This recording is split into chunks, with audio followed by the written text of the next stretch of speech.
안녕하세요. 오늘은 시진핑과 리커창의 권력투쟁은 억측이다. 노점상 발언과 월평균 천위안 발언에 놀라운 진실이라는 소식을 전해드리겠습니다. 시진핑과 리커창이 권력투쟁을 하고 있다는 주장에 반대하는 의견의 기사가 있어서 소개드리겠습니다. 권력투쟁론자가 증거로 드는 사례들은 다음과 같은 것들이 있습니다. 5월 28일 전인대 폐막 후 기자회견에서 리커창 국무원 총리가 노점 경제를 권장했지만 곧바로 베이징 등 언론에 의해 부정됐다. 시진핑 노선에 어긋나는 언행을 맘대로 했다. 같은 기자회견에서 리커창은 중국에는 월 수입 1000위안도 안 되는 사람이 6억 명 이상 있다고 했지만 이는 시진핑의 샤오캉 사회를 정면 부정하는 것이다.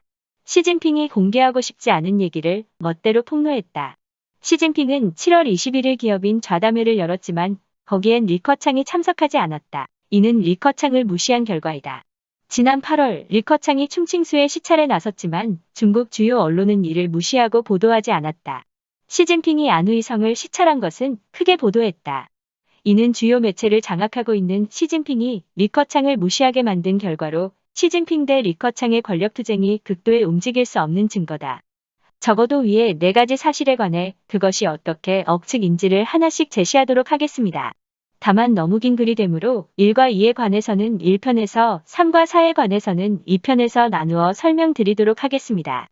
리커창은 기자회견에서 서부의 한 도시에서 노점을 열었더니 하룻밤 사이에 10만 명이 취업할 수 있었다고 중국 일보사의 질문에 답했습니다. 시진핑의 양해 없이 금지된 노점상을 추천한 것은 시진핑에 대한 반란이라는 취지의 주장을 펴고 있습니다. 그러나 중국 공산당 중앙위원회가 관할하는 중앙문명변 중앙정신문명건설지도위원회 항공실이 회의를 열고 노점상을 제한하지 않기로 결의했다고 5월 27일 발표했습니다. 이 결의는 곧바로 CCTV에도 활발히 보도돼 다음날 리커창의 기자회견에 이야기하기로 이미 준비됐음을 암시합니다. 이 같은 사실은 베이징의 신경보 등 많은 매체들이 전했습니다. 단 노점이 허가되는 것은 중국에서 말하는 제3선 도시나 제4선 도시 근처가 많아 북경시나 샹하이시 등 제1선 도시에서는 원래 권장하고 있지 않았습니다. 올해는 코로나의 영향이 있어 2020년 3월 말부터 움직이기 시작한 것이 사천성의 성도시였습니다. 청두시를 북경시나 상해시와 같이 오래전부터 있었던 제1선 도시와 구분하는 것은 곤란하고 애매모호한 측면도 있습니다. 그 미묘한 선상에 있는 청두시는 노점 경제로 활기를 띠고 있습니다.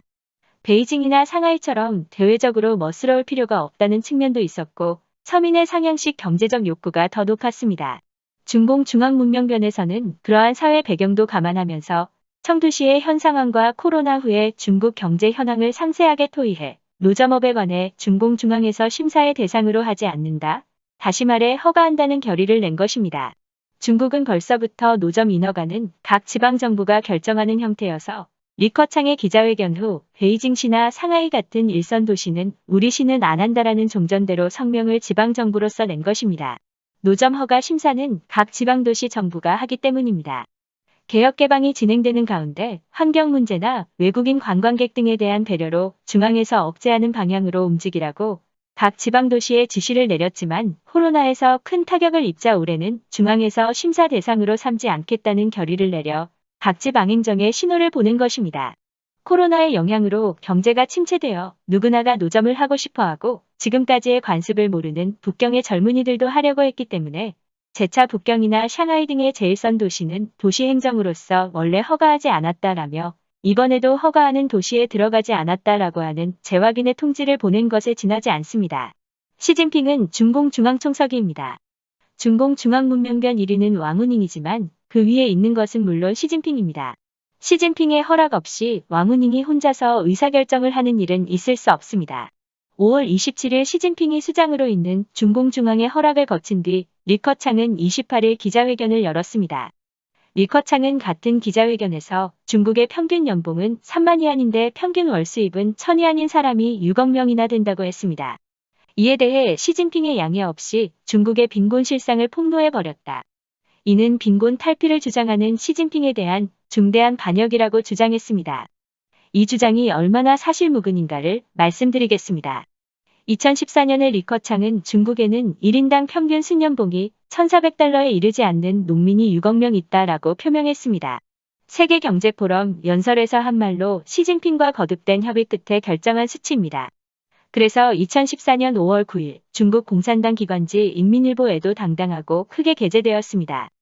2,400달러를 당시의 환율로 변환하면 약 8,600위안이 되어 월 수입 716위안이 됩니다. 그러던 것이 지금 1,000위안이 되었다는 것은 꽤 상승한 것입니다.